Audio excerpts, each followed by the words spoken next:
Για να μαντέψω. Πρέπει να είσαι αδερφάρα. Φαίνεται τόσο πολύ.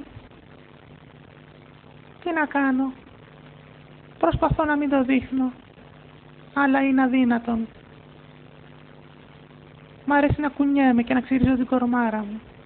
Σκέφτομαι να κάνω αλλαγή φίλου. Νομίζω ότι θα έχω επιτυχία. Τι λες? Αναμφίβολα, έτσι και κατέβεις στη Συγκρού θα κάνεις πάταγο. Νομίζω ότι γουστάρεις, Λεωνίδα, να με γαμίσεις. Νομίζω ότι θέλεις. Θες να με ξεσκίσεις. Πες την αλήθεια, παραδέψου το. Θες να με γαμίσεις και εσύ και οι υπόλοιποι 299. Καλύτερα να πεθάνω παρά να σε γαμίσω. Θα με γαμίσεις ή θα σε ευνοχήσω. Πω, τι πούστα είσαι εσύ. Κοίτα να δεις, παιδί μου, δεν γαμάμε αδερφές. Πώς το λένε, γκέγκε. Δεν δέχομαι, όχι, Λεωνίδα. Θα με γαμίσεις. Θα με ξεσκίσεις. Θέλω να γαμηθώ από ολόκληρο στρατό. Θέλω να χορτάσω πούτσο. Ακού να δεις, μωρή Λούγκρα. Εδώ είναι Σπάρτη. Εδώ δεν γαμάμε αδερφές. Άμα θες να γαμηθείς, να πας στην Αθήνα.